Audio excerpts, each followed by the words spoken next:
introduce ourselves, or did you Yeah. guys Yeah, read you the programs? So I'll introduce myself and then Please. Maybe briefly, go for but it. Yes. Yeah, just briefly because you probably have all the information. Yeah. So I currently the co-founder of a startup accelerator called UpWest Labs, and we're based in Palo Alto.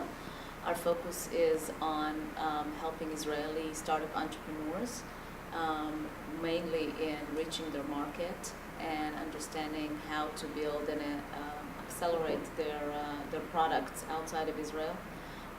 So our model is taking up to 20 startups a year and bringing them here for 3 months of a very intense program where they're coming with already a product, and their main challenge, obviously being in Israel, is that their market is really, really far away, and because of that, often they don't reach product market fit at the right time, often too late, and also their ecosystem is a lot more limited in Israel.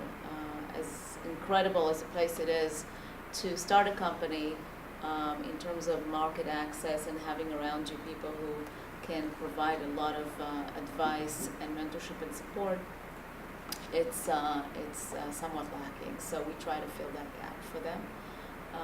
Prior to that, I was running for the last 10 years an organization called the California Israel Chamber of Commerce, which was a nonprofit organization I helped started in 2000.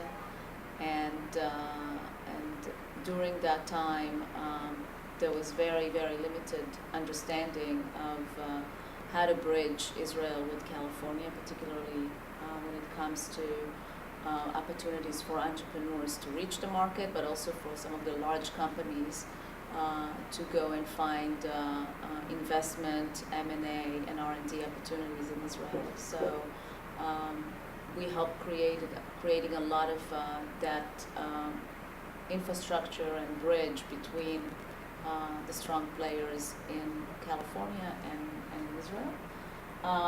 During that time, I met Jacques, who is a venture capitalist, an investor, and he's done a lot of work in Israel as an investor.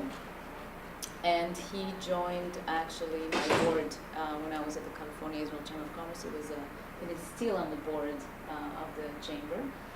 And so we've done a lot of this kind of exchange previously, mostly with startups actually, not with investors. So this will be the first time with investors. And so I'm going to let Jacques introduce himself and talk about his background. So just one more plug for Shuli. What she doesn't tell you is she's done such a phenomenal job with California Israel Chamber of Commerce that all the other countries that are looking to build bridges between their home state and California are seeking her as a speaker and advisor. She's been invited by the Italians, by... Well, I'm actually on the advisory board for C100. There you go. All right. They started C100. We kind of had a lot of conversations. She's got them all. If somebody has them all, she's got them all. With Yeah. C100, I actually mentioned that there was the Israelis that helped them, and that's why they're where they are today. So maybe, maybe that's you. You were the Israelis. So I've worked with them a lot on trying to understand how come Canada doesn't have the presence it should have in helping Silicon Valley. So they've done amazing job since then. Absolutely. So I'm Jacques. I was originally born in Belgium. I speak French, that's why I have an accent in English and Hebrew and other languages. I studied my undergrad in engineering in Israel, and then I did graduate in the US. And then after that, decided to live in Europe for a while, worked in very large companies, was general manager of business in large companies, and then one day a friend of mine who I met at school called me and said, I'm doing a startup, do you want to join? And I didn't ask what the startup was, I didn't ask what we were going to do, I just said yes because that's the life that I wanted, and not work in a big company no matter how successful. That company was a huge success. We went public and we got acquired for $650 million after a few years. It was a company financed by US venture partners. And then after that I decided I wanted to, no worries.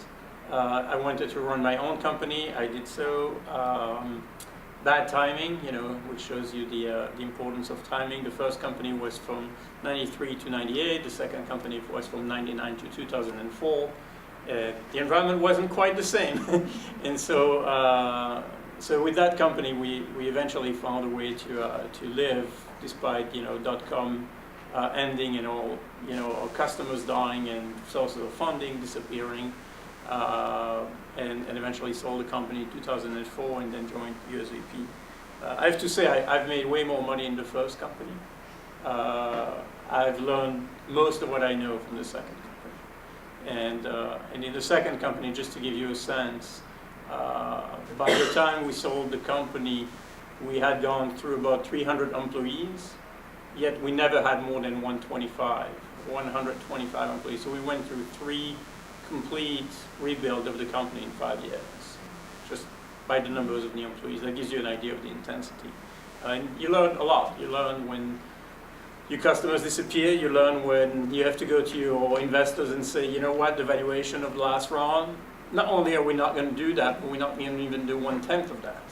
And it's not by my fault, even though it probably was, but the environment's changed and so on. So you learn a lot from that. And so after doing that for a while, I became executive chairman of a bunch of companies, some that did very well, some didn't do so well, and then eventually moved and became an investment professional with USVP, where I've done, actually it's a number I never computed, I've done a bunch of investments. I have to say so far, touch wood, mostly very successful. Some strong emphasis on Israel, but not only. But a lot of emphasis on hardcore, difficult things to do. So very little of the consumer side, very little of the internet side. I've done some of that too, but my emphasis has been much more on hard stuff like semiconductors and storage and cloud infrastructure and things of that nature. So and that shapes my view. So you became VC at what? How long ago? So effectively became a VC 7 years ago. 7 years yeah. ago. I think the other thing also, as part of the introduction, so USVP is a very well-known firm in the Valley. I have very little to do with its reputation since it had a reputation by the time I arrived. It's 35 years old almost by now. It's 10 fund. It's 400 companies. It's 100,000 jobs that were created by investments that we've made. Just in the last 18 months, the aggregate value of the market cap of our public companies and the acquisition of our private companies, $6 billion, just in the last 18 months. So it's a very big thing, and it shapes our view. And in contrasting with what Jeff said, you have to understand that investing is a whole spectrum of things, from what Jeff does, which is micro investing, to small funds, which are the $50 to $100 million, to big funds like us. And the dynamics are different. What we're looking for is different. The way we work is completely different. And so you were on the other side as an entrepreneur for a while, viewing the investment side from that angle. So going into the shoes of an investor, what surprised you the most about being in those shoes when you first started, your first year as an investor, a perspective that you didn't have before as an entrepreneur? Yeah. So first, I think it's important that we don't go one side versus the other. It's the same side. And people that don't understand that it's the same side need to really understand how this ecosystem works. We are building companies. We're not there to build exits. We're not there to make a buck. We're not there to make deals. We're in the marketplace to serve the ecosystem and help people build companies. And in our case, we have an interest in building large companies. That's where we contrast with Jeff, who says, keep it small, don't double down. We'll double down, we'll triple down, and we'll try and build something that will have a very big building with a sign on it. So for me, it's important whenever there's that dialogue of VCs versus entrepreneur to bring it back to, guys who are effectively on the same side. And whether it's an entrepreneur or VC that doesn't act like that, in my mind, doesn't understand the function of the ecosystem. So the thing that surprised me the most as an investor was the completely different timeline between my job as an investor and my job as an executive in a company. In a small company, 3 months is forever. You know, you could live or die in 3 months. You have to ship product in 3 months. You know, all kinds of things happen in 3 months. In venture, you build a portfolio and you look at the outcome of what you do over 5 years if you're lucky, 10, 15 in most cases. And so the matching of the pace at which the companies live and the pace at which we live is a source of constant intellectual challenge. Because when you are meeting a company, you know, I was in a board meeting just before coming here, you know, this is a company that's gonna, you know, if all goes well, gonna go to volume in a major cell phone before the end of the year, and they're counting every week to get to the point where they know the cell phone manufacturer can't change their mind. And, you know, the guy's basically not sleeping. And I'm there and I'm thinking like him. And then I go home and I have to say, well, and that company in 3 years, in 5 years, will go public or will, you know, something will happen to it. And those are completely different perspectives that you have to constantly mash. And there's value in that mashing, because I'm there to remind the entrepreneur that, hey, what happens the day after they ship you in a cell phone? You know, you have to think about next year and the year after. And that's where the dual perspective is valuable. And so you've talked about the ecosystem, and I think that's something we want to touch on because of Jeff's talk, obviously, that touched a lot about the seed stage investments, and you come in more at the Series A and later stage investment. So what can you tell us about that ecosystem from your perspective? So I think, you know, there's different players in the ecosystems. There is the angel investors. Originally, they were really angels in the sense they were not making a job out of it. And then we've seen over the last 5 to 10 years, people like Jeff and others that have successfully built a platform from which they do angel. You have small funds, which are typically the $50 to $100 million, and you have the big funds. The economics under which each of those categories operates are completely different. If I give a company $1 million and it returns to me $10 million, I shouldn't even mention it to my partners because we're a $600 million fund and who cares, right? Whereas Jeff will get $10 million that will set him up for the next, 2 years or, whatever of investment. So it's a completely different dynamic in terms of what we're looking for, in terms of the metrics that we're judging a company by. To give you a sense, for me to be able to propose an investment to my partners, I have to show that all return, all participation in the success of the company will be at least $50 million, right? Anything that will be smaller than that is not something we can do, even though I may love the entrepreneur, I may love the market, I may love the product. Can't do it. That's not the business we're in. Whereas earlier stage people or smaller funds will find it absolutely perfect for them. So what's important is for the entrepreneurs, and in the case of the accelerators, to understand where you're directing your companies. I'd love to meet anybody you send me, but know that if you send me a company who's going after a market that's $50 million, there'll never be a large enough company to pass my threshold. It's not a bad company, don't get me wrong. You could be very successful with it. It could be a lifestyle business, it could be a successful company for Jeff and smaller funds to invest in, just not what we're going to do. Right? And so understanding that ecosystem is very important for the entrepreneurs, and to the extent that many of you here help the entrepreneurs succeed, that you understand it and help them navigate that. Because the first-time entrepreneur has no idea. You send them to Jeff, you send them to USVP, you send them to a small fund, it's money. They don't understand the dynamics of what that money implies, and it does imply something.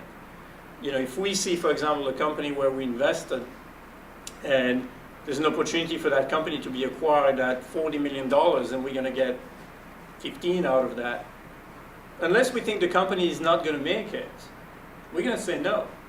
We're going to go, that is a bad idea. That is not why we think this company was invested in.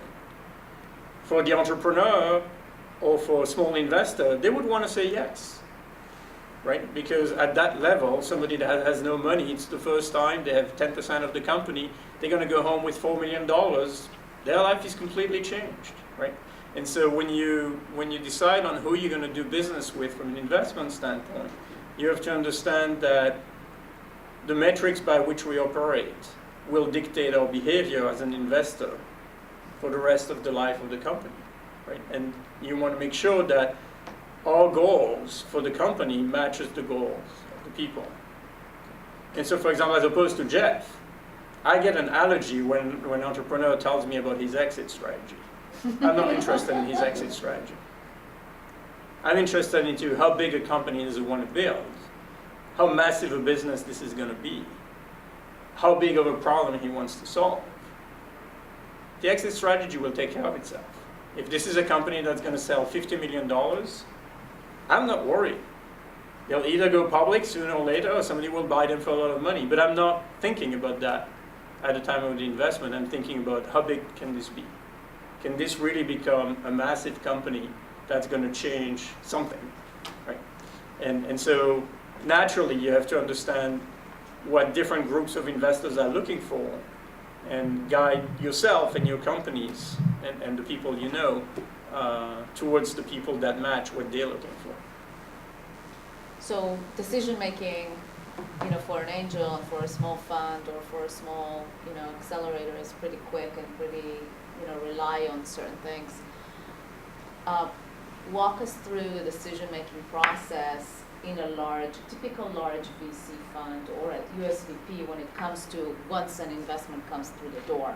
What is the mechanics? What does it look like? The mechanics are pretty standard. I mean, just about every firm works the same way, and you see that by the type of diligence people do. But they're also different depending on what we see. We will sometimes do a seed investment in which we'll put a few $100,000, and in that case our process will be different than probably not Jeff's process because I can't make a decision over coffee. But it could be a few days. It could be 2 weeks. Because it's so early stage that there's not much we can diligence. We can interrogate the market, we can check on the person, we can make an assessment of technology, but that's it, right? I mean, it's either yes or no, and then let's go. But the classical investment we'll make will be one where one of us will meet with a company for the first time, find it interesting, mention it. In our case, we have a weekly meeting where we discuss what we've seen, and then, essentially the beauty of a platform like USVP or any of the large VCs is you have the experience of 12 very sophisticated people around the table. And so I go, hey, I've seen this company. The chances that at least 1 or 2 or 3 of my partners have already seen one of those, know somebody about the space, have some company that is in adjacent space that could help us diligence is almost 100%. And we'll actually shy away from investments in places where, hey, look, if the 12 of us know really nothing about this, we're going to have to go to school and understand it. And if I have to think of my biggest mistake or mistakes, they were always when I went beyond things we knew about. And so, we'll surface what we think are the key components of what we need to know, and then we'll meet with the company and ask a whole bunch of questions. I always tell the entrepreneurs, you'll know when we're interested. Because the day that we're interested, I'm going to be talking to you 5 times a day, and I'm going to send you emails all day long with all kinds of questions. And if you pass through that, which typically is limited, people are surprised by that, is limited by the company. I can ask questions faster than they can come up with answers, right? So often people say, how long do you need? Well, how long do you need? I'll come up with a list of questions in 3 days. Can you give me the answers in 3 days? We're done in a week. But usually people need time to get the answers. I'd say, well, I want to talk to your key customers. Fine, I need to talk to them. I need to tell them that you're going to call them. That takes time. Today is not a good day because we're negotiating a contract, so please don't call them. So you have to work through time in that perspective. But I would say on average, we'd probably be looking at a 3 to 4 weeks process. And then we'll bring you back in. If the person that wants to do the investment is convinced, he'll go to his partners and say, I want to do this investment. Please listen to the story. And at USVP, we'll make a decision that day. The person will leave and we'll say goodbye, thank you, we'll call you later, and we'll meet among ourselves and go yes or no. Very rarely we'll say yes with a condition, Okay. and then we have to go clear the condition. For example, it could be, yes, but we really want to have this person that knows this space look at the business plan and tell us what they think. Or yes, but we really want to talk to this customer that we haven't talked to. But in most cases, it's a yes, no. And then, and then it happens pretty quickly. So you already mentioned one of the criteria is having a large enough market. And what's beside that is a criteria for you in terms of a company that you're looking at that will be interesting for you? So I think team is always critical, right? I mean, there's no doubt that there's a small subset of the population that can be an entrepreneur. I think, one of the current trends that I find misleading is sort of this sense, which sometimes is taken from comments of other people, that anybody can be an entrepreneur if only they try hard enough, right? If people tell you no, just keep going, never give up, it's not true. It takes a very special individual to be an entrepreneur. Not everybody can wake up and be an entrepreneur. It's a character. You have to be a little crazy, you have to be very, very smart, you have to be very tenacious indeed, but you have to have all those other qualities. And then the other thing is you have to be wanting to solve a problem. I tend, and that's a personal taste, I tend to not be very attracted to people that say, I wanted to do a startup, I thought about it long enough, and I decided I was going to do this one. I feel much better when somebody wakes up and says, I found this problem, and I think I can solve it. And the only way I can solve it is by doing a startup. But the focus shouldn't be on the startup as a lifestyle, which is sometimes the case, or as a goal in and by itself, but a means to address something that bothers you. You can't possibly go to bed tonight without knowing that you've done something towards solving this issue. And it could be a medical thing, it could be a business thing, it could be a technical thing, but you want to solve that. And you know that you know the answer, and I'll go do it. And I think it's important to have that filter. And I take the opposite view. I think that it's better to tell somebody as nicely and as honestly as you can, look, I don't think this is going to work, and here is why. Now, by all means, go back and think about it, and if you have a new perspective, come back to me, I'll talk to you again. But I'm not going to let you burn 4 years of your life where the position in which I sit, I can see with a pretty high probability this isn't going to happen. And I'm not going to say no for the world, I'm just going to say no for me. But I'm also going to say, especially if it's a friend, that if 5 other people that have the same experience that I have say no, you should really think about it, right? And you always have counterexample, right? When Google came to be, everybody looked at their business plan and puked on it, right? Search had been a really bad domain, the guys were crazy, they had no business plan, they had no monetization plan, and why the hell would you want to do that deal? And I'm sure if I had seen it, I would have said no. So there's always sort of the exception, and people want to latch on to the exception to say, I'll be that exception again. And you can be. The odds are just very, very small. Mm-hmm. And if you want to be successful, chances are you need to go after something that you actually understand, know something about, just Jeff Commons. You're not going to go and solve the problem of hydraulic heels if you don't understand how people manufacture shoes. You have to know something about, you have to have enough experience to know that you have the means to solve the problem. And you have to go after something that's actually worth solving. There's a lot of times where we see businesses and we go, yeah, and even if it works, who cares, right? I mean, does that really address a need that enough people in the population will have an interest in? And that's particularly hard in the consumer space, where we as consumers always think that we are specialists, right? I know how to shop, I know how to buy this, I know how I would want this. And we tend to project our own views as consumers of what a consumer company should do. It's usually not a very good proxy for what the market actually wants. Interesting. How complete should it the team typically is when when you see them. So you mentioned that the entrepreneur really wants to solve a big problem, needs to go after a large enough market, be very much going after a need. Do you care about who else is in the team? I think it depends on stage. We back 2 guys and a dog. Yeah. If they're at the stage where you'd expect to have only 2 guys and a dog. If you come to me and you say, I'm going to sell to AT&T and Comcast, yeah, I want to see a marketing person that has sold to AT&T and Comcast before, because if you don't know how to do it, I don't want you to discover it in this company, right?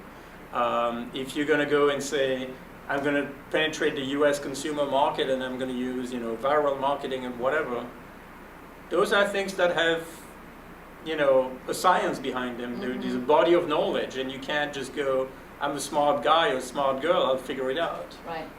So the further along you are, the more we'll be looking for consistency.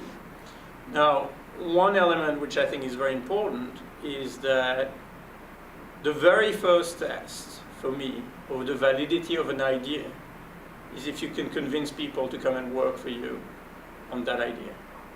And if you can't convince people to work for you, then you're either not explaining it very well, or it may not be such a great idea, right? And so it's always a very good test that you've been able to attract people, especially if they know the field, if it's a field where there is specialties that so-and-so who actually knows the space has agreed to join. It'll go a long way towards our diligence, because somebody that is a domain specialist is voting with their own time, and time is much more important than money in this case. They're going to spend 4 years or 6 years of their life working with you on this idea, and they know the space. That goes a long way in convincing me that this is a good idea. So you invest in both in the U.S. and outside of the U.S. You invest internationally as well, and obviously when you invest outside the U.S., there are additional factors and additional things that are kind of added to that decision-making process. Where are you investing besides Israel? We're practically not investing outside of the U.S., if not in Israel. Canada being, North America. We have done very, very few investments in other places. In other places, but... And to the extent we have, they haven't been very successful. And you've been investing in Israel for the last 20 plus years. 20 plus years, done successful companies like Checkpoint and SanDisk and some of the large companies that came out of Israel went public and succeeded. What works and what doesn't work for a venture fund, like when you look at USVP's investment, investing internationally? So I think in our case, there's sort of a binary decision of whether we feel the country that we're investing in has legal processes and ethics that match ours. And if the answer is no, frankly, it really doesn't matter what we're going to see. We're just not going to do it, because we know we don't understand. We don't want to find ourselves in a court in a country that we have no idea, how things work. We can't apply our logic. If we have a problem with a company in Israel, we go to an Israeli court. Even if the person doesn't understand Hebrew, it's based on the British legal system, and so you kind of apply your logic of how this should work out, and yeah, you're within 5% of the truth. It's much harder when you don't have that frame of reference. So I think that's a very big one. Then I think there's the question of, does that country have represents a market in it by itself, right? And so, or has direct access. And so around Russia and a lot of the former republics around it, where you have a language community, you can say, well, there's a market of size. Mm-hmm. Now we, as a USVP, do not understand how to penetrate those markets. We have no idea. And I don't mean that in a negative way. We don't have the knowledge. I'm sure other people do. We don't. And so we'll be very reluctant, as it means a bad investment, I'm just saying for USVP, to invest in something that's going to go after the Russian-speaking market. I don't know how to hire a VP of marketing that speaks Russian. I don't know what channels I'm going to find that are going to help me to get users. I just don't know. Now, intuitively, I want to believe that those markets have potential. I think the same is true for Latin America. I think Latin America has huge potential, and we see adoption of technologies at a pace which is shocking me. We have companies which typically do not enter the South American market until later in their life, sort of in year 3 or year 4, are going to market, and they open an office, and 9 months later, it's 15-20% of the company worldwide sales. Wow. So the adoption of technology in South America, we have found to be stunning. And by and large, the legal systems and the distribution channels are clear enough. They're not perfect, there's still work to be done, but they're clear enough that we can do business there. Now, we haven't done investment there because, again, we don't know how to hire the people, we don't know how to find them. I think when you're in the situation, that's the case of Israel, where you have no internal market to speak of because of restriction on the language or geography or whatever, then we're going to invest with the theory that this is going to be a company that's going to be penetrating either the US or the European market, right? And at the point that you do that, then you absolutely have to judge them with the same filter that you would judge a US or UK company. There's no break, right? I mean, you don't get credit because you came the hard way from some country that's emerging, and we really want them to be successful. But when you come to investing, we can't take that into account. It will just go, your competition is in Palo Alto, right? I mean, you're going to have to be judged against a US company going after the same market. And you're going to be not only better, but you're going to be much better for us to take the additional risk of not investing next door with people that we know, and to go to Estonia or to Ukraine or to South America to go find a company that will come and attack the US market. Now, it happens, and that is a model that can work. What you have to understand when you talk to companies is that's the filter that they have to pass. They're going to be better than a US company, and that's hard. It's hard because there's little experience, there's little talent, and so you have to really, we have this discussion very often, you have to really hold them to the highest standard. It's unfair to them to make them believe that somehow they're going to make it if they don't clear that bar. They won't. There's just, life is tough. Darwin works. Evolution selects the strongest. It's near impossible. There's, the odd case of a Skype or something like that. There's always a counterexample. But you can't build a business, you can't build an economy around a one-off. It always has to be something that makes sense. So, that's the other case. Now, there's the last case in which we don't invest, but some people are very successful at, which is what we call fast follower, where people can be very attuned to what's going on in the US market and then see emerging new companies in the US and then do effectively a copy of that to go after a local market. And that's a very successful financial outcome. We, especially in Europe. Yeah. Name any successful US company, you'll find 2 or 3 European copycats, which sometimes get acquired by the US companies, sometimes succeed in their own markets. We don't do that, almost because we don't understand how the dynamics works. But you need to know, if you have incubators in faraway countries, that is absolutely a possibility for your companies to be successful, is just focus on the local market and do something that has been proven to work somewhere else. We can't do that, but that doesn't mean it can't be done, right? But I think it's important to be honest with the entrepreneurs, that's what it is, and don't kid yourself that if you do, Facebook lookalike or Twitter lookalike or an Instagram lookalike, you're going to somehow penetrate the US market. Not going to happen. That doesn't mean you can't be successful locally. I mean, I have, especially from Europe, I have a lot of friends that are quite successful through like Series C and Series A in Europe, and then they want to come to the US for Series B, and I go like, yeah, okay, maybe, but don't take that to be the only route. you could be very successful as the European company that does that. Right? Sure, you're going to make it bigger and maybe make it to the US, but the filter is tougher. So I know we have 5 minutes. Maybe we should open up for questions. That would be great. So yeah, just based on everything you were just saying, so this company in particular started in Belarus a year ago and we were very successful there. So then half a year ago they opened office in Moscow and St. Petersburg, very successful. 3-4 months ago they took it to the US. We incorporated in the US. So now,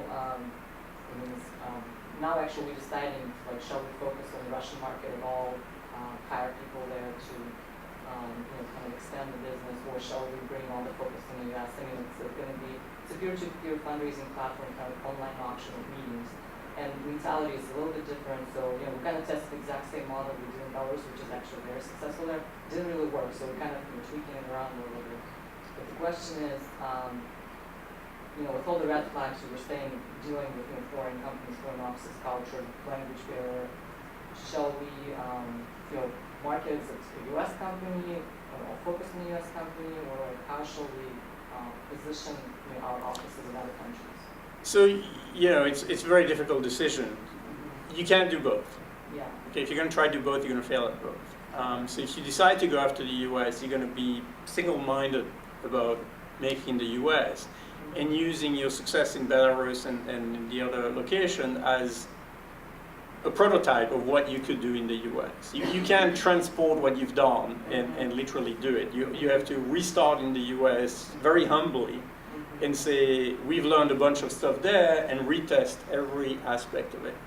Because especially when you're dealing with consumers and behaviors around that, culture is completely different, right? Even within the US, you might find differences between the large cities and the smaller cities, but for sure between what you're going to see in Eastern Europe, Belarus, and others, and what you're going to see in the US is completely different. So it's one or the other. I would look at the risk reward. You've seems to have almost made it or completely made it there. Do you want to sort of focus on that and continue that and be the best company ever in that space, in that region? Or do you want to make a big gamble and say, hey, could we be the best worldwide company in this space? Tough decision, very tough decision. One thing is sure is you need, in spaces like that, you need Americans in the management team. You can't fake culture. You can't say, I'm going to bring a bunch of my executives from Belarus here, they're going to live here, and they're going to understand the American consumers. You have to have lived 20 years. I can tell you, I've lived here, for 19 years now, and I'm still discovering what it is to be American. But what if with such experience, by bringing on board American co-founder, American CEO to run the company? Because in many cases, some of these consumer internet ideas,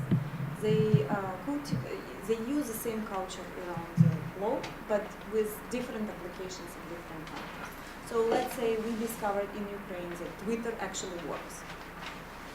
So then we come here, we understand that it's very difficult to find appropriate channels. But do you think it would help to have right away somebody who is local, who is with 50 years of experience, or who was born here to run the company? It would, and for sure, hiring somebody like that would be testimonial to the fact that at least he or she believes that you can make it in the U.S., which, as far as I'm concerned, would be validation.